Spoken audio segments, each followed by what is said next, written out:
Plus one English എക്സാമിൽ ഓരോ ചാപ്റ്ററിനും നമ്മളോട് ചോദിക്കാൻ ചാൻസ് ഉള്ള ഏറ്റവും ഇമ്പോർട്ടൻ്റ് ആയിട്ടുള്ള ക്വസ്റ്റ്യൻസ് അതെന്താണെന്നുള്ളത് കാണിച്ചു തരലാണ് ഇന്നത്തെ വീഡിയോയുടെ ഉദ്ദേശം.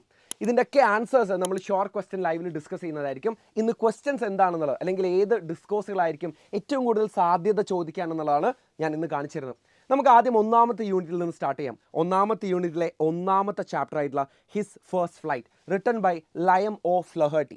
നമ്മളിവിടെ ഒരു ഷോർട്ട് സ്റ്റോറിയാണ് പഠിച്ചിട്ടുണ്ടായിരുന്നത്. അപ്പോൾ ഇതിൻ്റെ തീം എന്താണെന്നുള്ളത് നമ്മൾ ഓൾറെഡി നമ്മുടെ മോഡൽ എക്സാമിന് ഓൾറെഡി ക്വസ്റ്റ്യൻസ് ചോദിച്ചിട്ടുണ്ടായിരുന്നു. ആ തീം ബേസ്ഡ് ആയിട്ടുള്ള ക്വസ്റ്റ്യൻസ് ആയിരിക്കും നമുക്ക് ഇപ്രാവശ്യം പ്രതീക്ഷിക്കാൻ പറ്റുക. ഒന്ന്, ഓവർകമ്മിങ് ഫിയർ, പേടിയെ തരണം ചെയ്യുക എന്നുള്ളൊരു തീം. രണ്ട്, പാരൻറ്റിങ്ങിൻ്റെ ഇമ്പോർട്ടൻസ്. സോ ഈ രണ്ട് കാര്യങ്ങളെ ബേസ് ചെയ്തുകൊണ്ടുള്ള ക്വസ്റ്റ്യൻസേ നമുക്ക് ചോദിക്കുള്ളൂ. അതിനെ ബേസ് ചെയ്തുകൊണ്ട് ചിലപ്പോൾ ഒരു സ്പീച്ച് ചോദിക്കാം. അതായത് പാരൻറ്റിങ്ങിൻ്റെ പാരൻസ് എത്രത്തോളം ഒരാളുടെ ലൈഫിനെ ഇൻഫ്ലുവൻസ് ചെയ്യുന്നുണ്ടെന്നൊക്കെ ബേസ് ചെയ്തിട്ട് ഒരു സ്പീച്ച്, അല്ലെങ്കിൽ ഓവർകമ്മിങ് ഫിയറിനെ ബേസ് ചെയ്തുകൊണ്ടുള്ള ഒരു സ്പീച്ച്. ഈ സ്പീച്ച് അത് കഴിഞ്ഞിട്ട് നറേറ്റീവ് ചോദിക്കാൻ ചാൻസ് ഉണ്ട്. നമ്മുടെ പാരൻസ് നമ്മളെ സപ്പോർട്ട് ചെയ്തിട്ടുള്ള ഒരു അനുഭവം, ഒരു എക്സ്പീരിയൻസ് ഷെയർ ചെയ്തുകൊണ്ടുള്ള ഒരു നറേറ്റീവ് ചോദിക്കാൻ ചാൻസ് ഉണ്ട്. പിന്നെ ഇതേ കാര്യം ഈ സ്പീച്ച് ചോദിച്ച അതേ രീതിയിൽ തന്നെ ഒരു എസ്സേ ചോദിക്കാൻ ചാൻസ് ഉണ്ട്. റൈറ്റപ്പ് എന്ന് പറയുമ്പോൾ ഏകദേശം ഒരു എസ്സേയുടെ ഷോർട്ട് ഫോർമാറ്റാണ്. ഒരു പാരഗ്രാഫ് കുറയുന്നു മാത്രമേ ഉള്ളൂ. ലൈവ് ടി വി റിപ്പോർട്ട് ഒരുപാട് തവണ ഒന്നും ചോദിച്ചിട്ടില്ല, 1-2 പ്രാവശ്യം ചോദിച്ചിട്ടുള്ളൂ. പക്ഷേ അതും പോസിബിൾ ആയിട്ടുള്ള ഒരു കാര്യമാണ്. ഈ യങ് സീകൾ പറക്കുന്നു എന്ന് പറഞ്ഞൊരു ഭാഗം അതിന് ചിലപ്പോൾ ലൈവ് ടി വി റിപ്പോർട്ടായിട്ട് കൊടുക്കേണ്ടി വരും. പാരഗ്രാഫ് ചോദിക്കുകയാണെങ്കിലും സിമിലർ തീമായിരിക്കും, പാരൻറ്റിങ് അല്ലെങ്കിൽ ഓവർകമ്മിങ് ഫിയർ എന്നുള്ളത് തന്നെയായിരിക്കും. അഡ്വൈസ് ചോദിക്കുന്നത് മോർ ലൈക്ക് ഒരു ഗ്രാമർ ടോപ്പിക്കാണ്. ഇനി രണ്ടാമത്തെ ചാപ്റ്ററിലേക്ക് വരാം. ഡോക്ടർ APJ അബ്ദുൽ കലാമിൻ്റെ സ്പീച്ചായിരുന്നു ഐ വിൽ ഫ്ലൈ.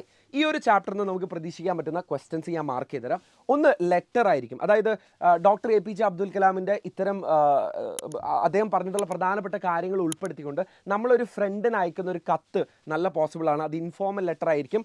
2 ഇമെയിൽ ആയിരിക്കും. ഇമെയിൽ ആണെന്നുണ്ടെങ്കിലും അത് ഇൻഫോർമൽ ആയിരിക്കും. ഒരു ഒഫീഷ്യൽ ഫോർമാറ്റിലൊന്നും നമ്മൾ കൊടുക്കേണ്ടി വരില്ല. പിന്നെ മൂന്നാമത്തേത്, നമുക്ക് ഡോക്ടർ APJ അബ്ദുൽ കലാമിനെ ഇൻ്റർവ്യൂ ചെയ്യാനുള്ള ഇൻ്റർവ്യൂ ക്വസ്റ്റനെയർ നല്ല പോസിബിൾ ആയിട്ടുള്ള ഒരു ക്വസ്റ്റൻ ആണ്. മറ്റൊന്ന് റൈറ്റപ്പ് ആണ്. എങ്ങനെ നമുക്ക് യുണീക്ക് ആകാം എന്നുള്ളതിനെ ബേസ് ചെയ്തുകൊണ്ട് നമുക്കൊരു റൈറ്റപ്പ് പോസിബിൾ ആണ്. ഈ റൈറ്റപ്പ് എന്ന് പറഞ്ഞു കഴിഞ്ഞാലേ നിങ്ങൾ ഒരു കാര്യം ശ്രദ്ധിക്കണം. ആ റൈറ്റപ്പിൻ്റെ അതേ കോണ്ടന്റ് തന്നെ ആയിരിക്കും നമ്മളോട് ഇൻ കേസ് ഇനിയിപ്പോൾ ഒരു എസ്സേ ചോദിക്കുകയാണെങ്കിലും ഒരു ആർട്ടിക്കിൾ ചോദിക്കുകയാണെങ്കിലും ഒരു സ്പീച്ച് ചോദിക്കുകയാണെങ്കിലും നിങ്ങൾ ജസ്റ്റ് ഈ പറഞ്ഞ ഡിസ്കോഴ്സുകളുടെയൊക്കെ ഫോർമാറ്റ് മാത്രം പഠിച്ചാൽ മതി. പക്ഷേ നിങ്ങളൊരു റൈറ്റപ്പിൽ എന്താണോ കൊടുക്കുന്നത് അത് തന്നെ അങ്ങോട്ടേക്ക് ഫോർമാറ്റ് മാത്രം നിങ്ങൾ മാറ്റിയിട്ട് കൊടുത്താൽ മതി.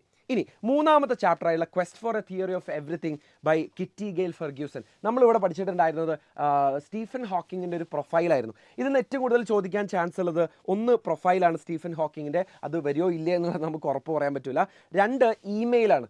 ഇമെയിൽ ചിലപ്പോൾ സ്റ്റീഫൻ ഹോക്കിങ്ങിൻ്റെ ലൈഫിനെ ബേസ് ചെയ്തുകൊണ്ടായിരിക്കാം, അല്ലെങ്കിൽ വേറെ എന്തെങ്കിലും ഇനാഗുറേഷന് അദ്ദേഹത്തിനെ വിളിച്ചുകൊണ്ടുള്ളതായിരിക്കാം. 2. ഇനി മൂന്നാമത്തത് ഷോർട്ട് നോട്ട്. അത് ചിലപ്പോൾ ജെയിൻ ഹോക്കിങ്ങിൻ്റെ സ്വഭാവ വിശേഷങ്ങളായിരിക്കാം, അല്ലെങ്കിൽ ചിലപ്പോൾ സ്റ്റീഫൻ ഹോക്കിങ്ങിൻ്റെ തന്നെ പേഴ്സണാലിറ്റി ട്രേറ്റ്സോ പുള്ളിക്കാരൻ്റെ സ്വഭാവത്തിലുണ്ടായിരുന്ന പ്രത്യേകതകളൊക്കെ ആയിരിക്കും നമ്മളോട് ചോദിക്കാൻ ഏറ്റവും ചാൻസ് ഉള്ളത്. ഇനി നാലാമത്തെ ചാപ്റ്റർ ആയിട്ടുള്ള ഇഫ്, റുഡിയാർഡ് കിപ്ലിങ്ങിൻ്റെ ഒരു പോമാണ് നമ്മളിവിടെ പഠിച്ചിട്ടുണ്ടായിരുന്നത്. ഇതിന് ഏറ്റവും കൂടുതൽ ചാൻസ് ഉള്ളത് ഒരു സ്പീച്ച്. അതായത് നമ്മൾ എങ്ങനെയാണ് എന്താണ് ഒരു ഹ്യൂമൻ ലൈഫിലുള്ള പ്രധാനപ്പെട്ട വാല്യൂസ്, അല്ലെങ്കിൽ എങ്ങനെ നമുക്കൊരു പെർഫെക്റ്റ് ഹ്യൂമൻ ബീങ് ആകാം എന്നുള്ളതിൻ്റെ ഉപദേശം. അതായത് ഈ ഒരു പോയത്തിൽ അച്ഛൻ മകന് കൊടുക്കുന്ന ഉപദേശം ചിലപ്പോൾ ഒരു സ്പീച്ചായിട്ട് നമ്മളോട് ചോദിച്ചേക്കാം. ആർട്ടിക്കിൾ നല്ല ചാൻസ് ഉള്ളൊരു ക്വസ്റ്റൻ ആണ്. ഇതേ തീമിനെ ബേസ് ചെയ്തിട്ടായിരിക്കും the qualities of an ideal person എന്നുള്ളതിനെ ബേസ് ചെയ്തുകൊണ്ടിരിക്കും. പിന്നെ അപ്രിസിയേഷൻ, അല്ലെങ്കിൽ ചിലപ്പോൾ നമുക്കൊരു 4 വരികൾ തന്നിട്ട് അതിനെ ചിലപ്പോൾ ഇലാബറേറ്റ് ചെയ്യാൻ ചോദിക്കും. അല്ലെങ്കിൽ ഇതിലുള്ളൊരു പ്രധാനപ്പെട്ട തീം, അതായത് പ്രധാനപ്പെട്ട തീം എന്ന് പറയുന്നത് qualities of an ideal person ആണ്. അപ്പോൾ അതിനെ ബേസ് ചെയ്തുകൊണ്ട് ചിലപ്പോൾ നമുക്കൊരു അപ്രിസിയേഷൻ അല്ലെങ്കിൽ ഒരു പാരഗ്രാഫ് റൈറ്റിംഗ് ഒക്കെ ചോദിക്കാൻ ചാൻസ് ഉണ്ട്. ഇനി നമുക്ക് 4ാമത്തെ യൂണിറ്റ് അടുത്ത വീഡിയോയിൽ ചെയ്യാം. സോ ഇത്രയും ക്വസ്റ്റ്യൻസ് നിങ്ങൾ 1ാമത്തെ യൂണിറ്റിൽ നിന്ന് പഠിച്ചിട്ടുണ്ട് എന്നുള്ളത് ഉറപ്പുവരുത്തിയിട്ട് മാത്രം നിങ്ങൾ എക്സാം ഹോളിലേക്ക് പോയാൽ മതി. സോ ഇത്രയും ക്വസ്റ്റ്യൻസിൻ്റെ ആൻസേഴ്സ് നമ്മൾ ഇന്നത്തെ ഷോർട്ട് ക്വസ്റ്റ്യൻസ് ലൈവിൽ ഡിസ്കസ് ചെയ്യുന്നതായിരിക്കും. I will see you there. Bye, all the best.